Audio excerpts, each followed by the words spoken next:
좋습니다. 다음 존경하는 우리 안규백 의원님 질의해 주시기 바랍니다. 지난 1일에 전체회의에서 BTS 관련해서 군에 5대 군에서 연습할 수 있는 기회를 주고 또 해외 공연에 일정이 있으면 언제든지 출국해서 함께 공연할 수 있도록 해줄 수 있는 방법이 있을 것으로 판단한다라고 말씀하셨는데요. 그래서 본 의원이 이와 관련해서 국방부 실무자한테 물어보니까 국익을 위한 경우에 대형사 지원을 허용할 수 있다는 취지였다고 말씀하셨고, 또 관계 법령에 따라서 현역 군인이 영리 목적의 활동은 불가능하다라는 우리 국방부에서 답변이 이렇게 왔어요. 그래서 우리 장관님께서 당시 발언의 취지는 국익을 위한 대행사 지원이 아니라 복무적인 장병이 BTS 해외 공연을 참여할 수 있는지에 관한 것이었던 것으로 이해되는데 어떤 취지의 발언이었죠?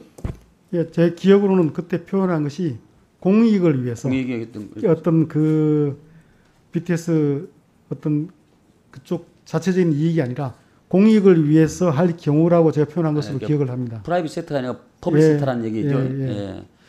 그래서 우리가 지금 국민 개병제를 선택하고 있는 채택한 나라에서 돈을 많이 번다고 그것을 혜택을 주는 이런 경우는 저는 있을 수 없다. 병역 이행에서 외에는 있을 수 없다는 것입니다. 60, 70년대 남진이라는 가수가 있었는데 그 가수도 안 갈 수 있음에도 불구하고 월남 참전을 하고 왔지 않습니까? 3년 동안 근무하고 그 당시로 따지면은 아주 그 국민적 영웅이었지요. 뭐 여대생들의 히어로였지요. 근데 오늘날 BTS가 대중적인 그 대중예술에서 선양을 한 것은 뭐 사실입니다만은 사실 저는 대학에서 공부한 청년이나 농촌에서 농사짓는 청년도 또 300억 불을 바라보는 방산업체에서 근무하는 청년도 저는 그 종사하는 청년도 다 국위선양이 하고 있다고 저는 생각을 합니다. 예전처럼 우리가 한참 클 때처럼 자원이 넘쳐 흘렀다면 모르지만은 저는 근원적으로 우리 병무청장님도 근원적으로 이 병역 특례에 대해서는 지금 인구 절벽이 말을 할 수가 없는 상황 아닙니까? 이제는 이 정도는 우리가 좀 정리하고 가야 되겠다 그런 말씀을 드렸는데 전면적인 재검토할 필요가 있다고 생각하는데 어떻게 생각하십니까? 장관님과 청장님. 예, 의원님 말씀하신 것처럼 이 문제는 저도 얘기 안 하려고 그러지 여러 가지 차원에서 말씀하셔서 얘기하는 거예요.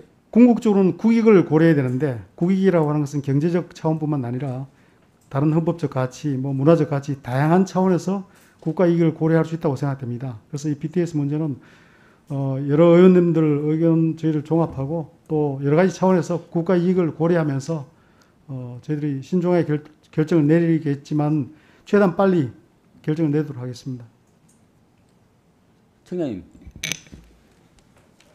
네, 의원님께서 말씀하신 대로 지금 점차 병역 자원이 감소하고 있는 추세입니다. 그래서 지금 현재 우리가 하고 있는 이 보충력 제도는 과거에 병력이 많이 있을 때, 병력 자원이 많이 있을 때 했던 거기 때문에 병력이 줄어드는 현 시점에서는 이 보충력 제도 전반에 대한 검토는 필요하다고 생각합니다. 제가 우리 방위사업청장님이 해군 인참부정할 때 저한테 와서 한 말이 생각이 나요. 의원님, 똑같이 해군하고 육군하고 근무하는데 우리 해군들은 해군 병사들은 3개월 더 근무합니다. 요걸 좀 조정해 주십시오. 지금 자원이 없습니다. 라는 저한테 했던 기억이 납니다. 기억나십니까? 예. 예? 그때 인참부장 하실 때? 예. 그 정도로 우리 병력 자원이 지금 거의 바닥이고 거의 없는 상태에서 이런 그 특례 제도라는 것은 이 굉장히 낮은 이런 차원의 생각 아닙니까 이게? 이제는 우리가 판을 다시 생각할 때 됐다 이렇게 다시 말씀드립니다. 그러니까 우리 장관님께서 말씀하시는 그 이 내용이 사적 이익이 아니라 공익적 차원에서는 가능하지만 사적 차원은 안 된다 이런 취지로 말씀하신 거죠? 예, 그렇습니다. 그렇습니다. 예. 근데 그때는 아주 애매하게 뭐 원하면 해외 보낼 수도 있다 이렇게 말씀을 하신 걸로 제가 이 속기록에 봐가지고 제 기억은 공익이라는 용어를 사용했었습니다. 에이 없어. 없어. 제가 다시 한번 보겠습니다. 예, 수고하셨습니다. 서른 의원님.